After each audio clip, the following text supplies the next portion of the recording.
Menstruation is just the natural, normal process leading up to being a mother. Miss Jensen, what about dancing? Can you when you're menstruating? Yes, you can. But it's not a very good idea to skate, or ride horseback, or play fast games like volleyball and basketball.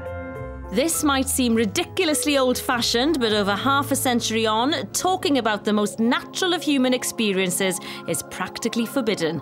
And sport seems to be no different. At the elite level, where being in peak physical condition is fundamental, the topic still appears to be off limits. For women in sport, it is huge. It affects your training, your race preparation, affects all your planning. You know, it is a huge part of your career. But when I was competing, it was absolutely never discussed. And that had remained the case until last week, when the British #1 Heather Watson lost in the first round of the Australian Open. Afterwards, she said her struggles were down to girl issues.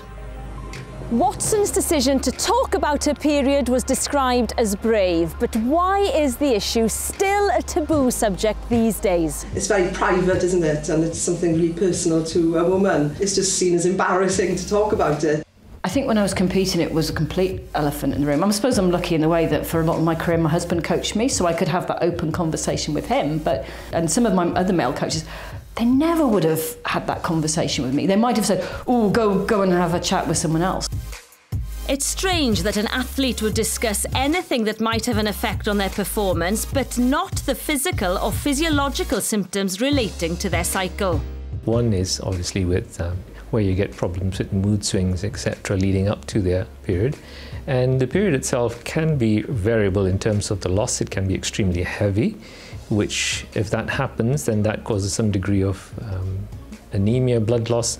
It then contributes to tiredness and also pelvic pain, because women do suffer period pain.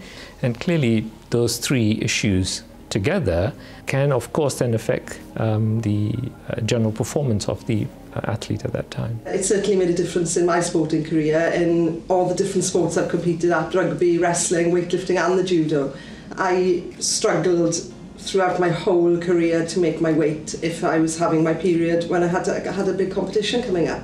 And I'd mark in my diary every month and pray that that day of the big event wasn't the day of, or the week of my period, because it makes a big difference in performance and in losing your weight.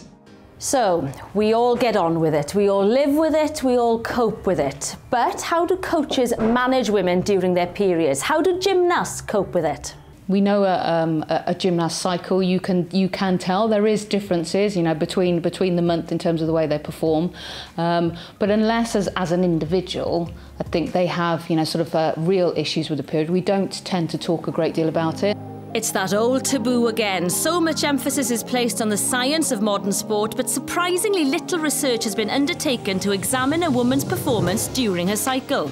Data is somewhat conflicting, and there's no definitive answer out there. In swimmers, for instance, there's some studies to show that actually the performance times, the swimming times, are quite poor leading up to their period, but actually improve dramatically from about day 8 of their cycle. And equally in cross-country skiers, for instance, the performance is far better in the second half of the menstrual cycle than the first half. Unsurprisingly, many athletes attempt to control their cycle ahead of competition or stop their periods completely. I mean, there's a number of different options for women. You know, you can go on the pill, you can have injections, you can have a coil fitted. But again, it's quite hard to sometimes have those conversations. You go to your GP, they may not understand the performance effect that might have. I would quite agree. I think that isn't happening. And if we really want our female athletes in Great Britain to actually do well, then you need to have that kind of supporting structure in place for them. Now, I'd like each of you to take one of these booklets about menstruation. It's becoming round with the beginnings of a bosom. So it appears to still be a taboo, but the issue is now being discussed, and that surely is a positive step. It's actually quite interesting and exciting that we're talking about it. However personal, however people want to cringe, if it just makes the sports sit up and take notice about this is a conversation they need to have, then that's a really big step forward.